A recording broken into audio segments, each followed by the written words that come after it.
Sócrates nasceu em Atenas no ano 470 a.C., em tempos de glória democrática. Filho de um escultor e de uma parteira, foi soldado, escultor, senador e, a partir da maturidade, filósofo.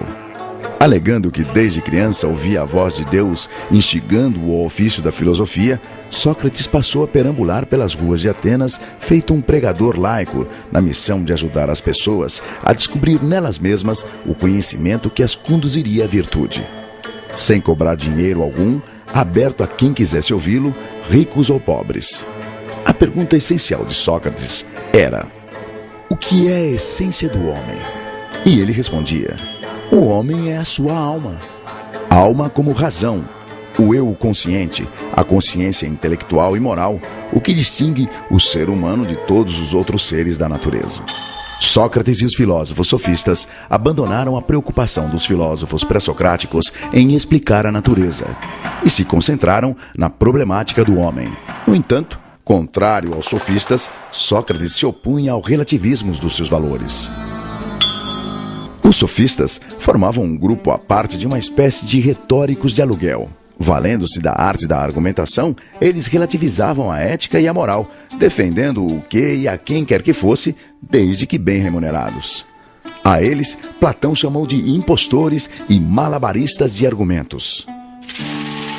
Sócrates não deixou nenhum escrito, e tudo o que se sabe de suas ideias está nos textos militares de Xenofonte, nos textos cômicos de Aristófanes e principalmente nos textos filosóficos de Platão, o seu melhor discípulo. Platão o transformou em protagonista em O Banquete, Apologia de Sócrates, Alcebíades I, Teeteto, Fédon e A República, entre outros.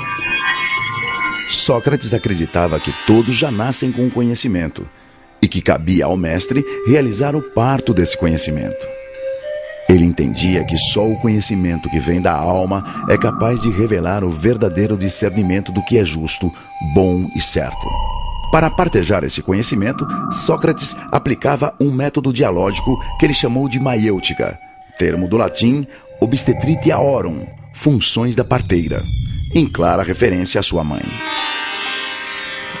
Ele dizia que assim como sua mãe ajudava a trazer à luz a vida, o filósofo ajuda a trazer à luz a verdade. Basta usar a razão.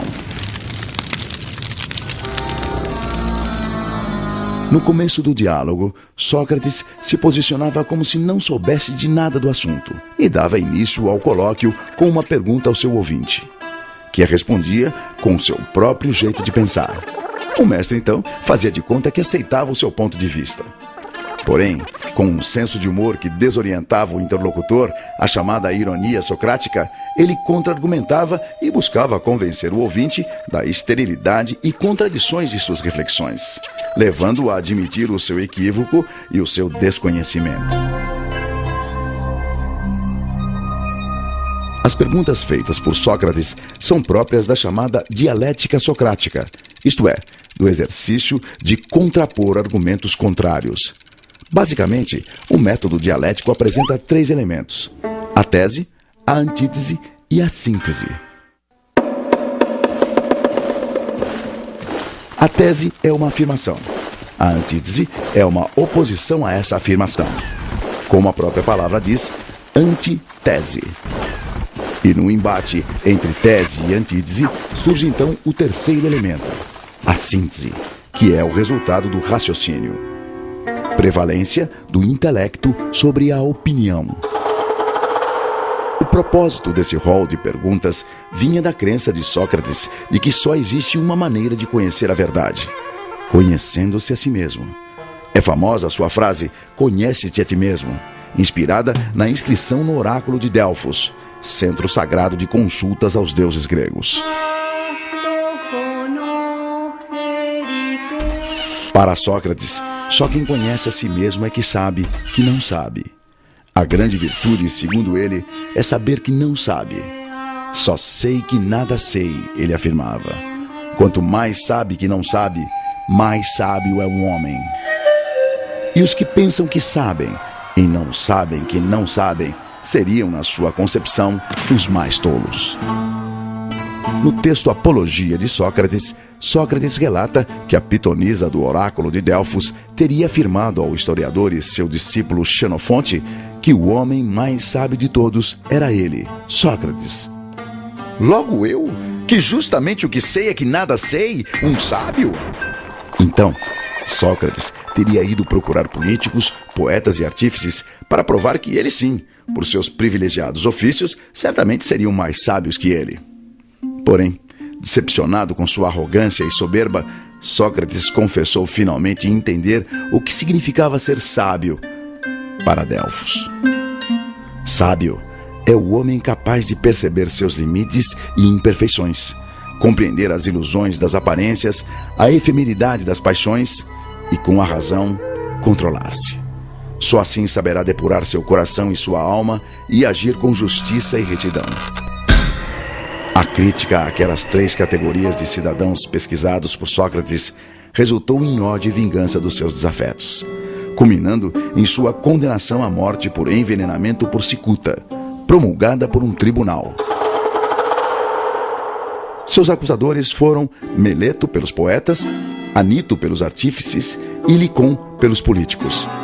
Eles acusavam Sócrates de 2 crimes: corromper os jovens com suas ideias subversivas e negar a existência dos deuses atenienses. Recusando-se a abrir mão de suas ideias, que o libertariam da condenação abrandada para exílio, Sócrates enfrentou a morte aos 71 anos como um ato de coerência e dignidade. No dia de sua execução, narrado na Apologia de Sócrates, o mestre reuniu os amigos e discípulos e, antes de beber o cálice fatal, despediu-se. Se de fato é como um sono, a morte seria um maravilhoso presente, porquanto todo o tempo se resume a uma única noite. Se, ao contrário, a morte é como uma passagem deste para outro lugar e que lá se encontram todos os mortos, qual o bem que poderia existir, ó juízes, maior do que este? Mas já é hora de irmos. Eu para a morte e vós para viverdes. Quem vai para a melhor sorte, isso é segredo, exceto para Deus.